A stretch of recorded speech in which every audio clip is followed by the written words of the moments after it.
En un salón de clases de la Coverly High School, en el corazón de Palo Alto, California, el aire estaba cargado de una energía inquietante. La temperatura era de unos 20 grados centígrados, pero la sensación de calor era opresiva, como si el mismo clima estuviera conspirando contra ellos.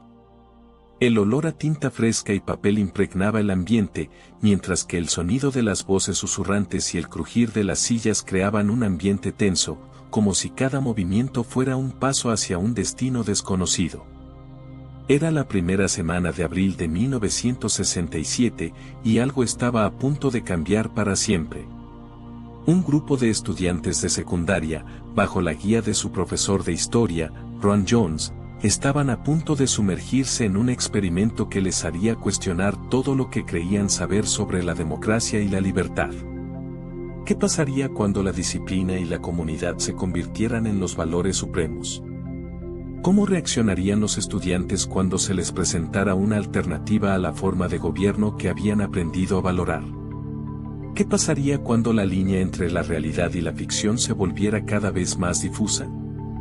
En la década de 1960, la sociedad estadounidense estaba experimentando un gran cambio.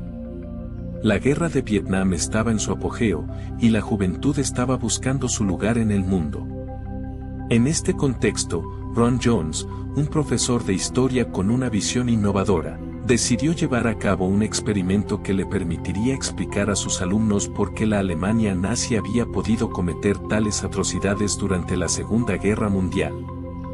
Jones, con su carisma y su capacidad para inspirar a sus estudiantes, creó un movimiento que llamó la Tercera Ola, basado en la idea de que la tercera ola de una serie de olas en el mar es siempre la más fuerte. Pero ¿qué pasaría cuando este experimento cobrara vida propia y comenzara a afectar no solo a los estudiantes de la clase de Jones, sino a toda la escuela? ¿Cómo reaccionarían los padres y los administradores escolares cuando se enteraran de que un grupo de estudiantes estaba participando en un experimento que podría ser considerado peligroso o subversivo? ¿Qué implicaciones tendría esto para la educación en general y para la forma en que se enseñaba la historia en particular? A medida que el experimento avanzaba, los estudiantes de la clase de Jones comenzaron a sentir un sentido de pertenencia y propósito que nunca habían experimentado antes. La disciplina y la comunidad se convirtieron en los valores supremos, y los estudiantes comenzaron a ver a Jones como un líder carismático que les guiaba hacia una nueva forma de pensar. Pero, ¿qué pasaba con aquellos que no se sumaban al movimiento? ¿Eran vistos como traidores o como enemigos del sistema? La tensión comenzó a aumentar a medida que los estudiantes de la tercera ola comenzaron a ver a los demás como inferiores. Algunos historiadores sostienen que este experimento fue un ejemplo perfecto de cómo la maleabilidad mental del ser humano puede ser manipulada por un líder carismático. Los documentos desclasificados sugieren que el experimento fue más allá de lo que Jones había planeado, y que los estudiantes comenzaron a tomar decisiones que podrían haber tenido consecuencias graves. ¿Qué pasaría si este experimento se repitiera en la actualidad? ¿Podríamos evitar que se repitan los errores del pasado? ¿Qué medidas podrían tomarse para prevenir que la situación se fuera de control, y para asegurarse de que los estudiantes no se vieran manipulados por ideologías extremistas? Pero, ¿qué fue lo que realmente sucedió en aquel salón de clases de la Coverly High School? La respuesta es más perturbadora de lo que podríamos imaginar. A medida que el experimento avanzaba, los estudiantes de la tercera ola comenzaron a ver a los demás como enemigos, y la violencia y la intimidación comenzaron a ser utilizadas para silenciar a aquellos que no se sumaban al movimiento.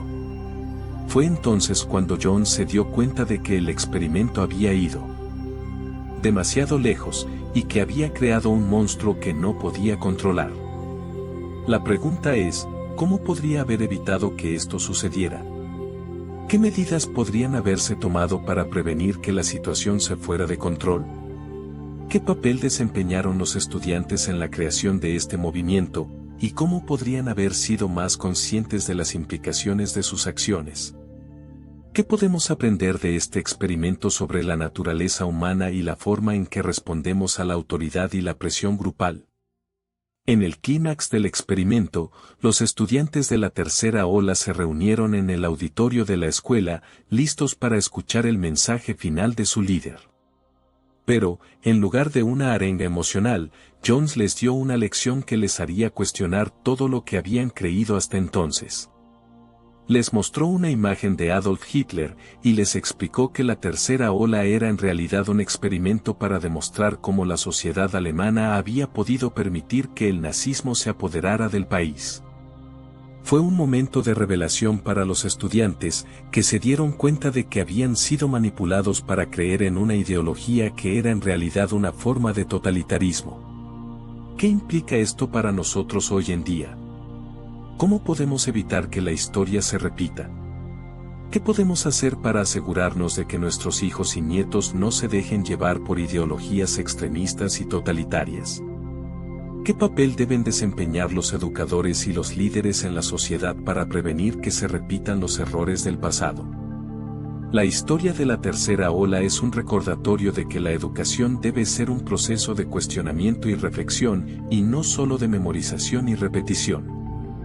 La pregunta es, ¿cómo podemos asegurarnos de que nuestros hijos y nietos no se dejen llevar por ideologías extremistas y totalitarias? ¿Qué papel deben desempeñar los educadores y los líderes en la sociedad para prevenir que se repitan los errores del pasado? ¿Deberían los experimentos como la tercera ola ser prohibidos, o pueden ser una herramienta valiosa para enseñar a los estudiantes sobre la importancia de la crítica y el pensamiento independiente? ¿Qué medidas pueden tomarse para garantizar que la educación sea un proceso que fomente la tolerancia, la empatía y la comprensión, en lugar de la intolerancia y la discriminación? ¿Cómo podemos asegurarnos de que la historia no se repita y de que los errores del pasado no se vuelvan a cometer en el futuro?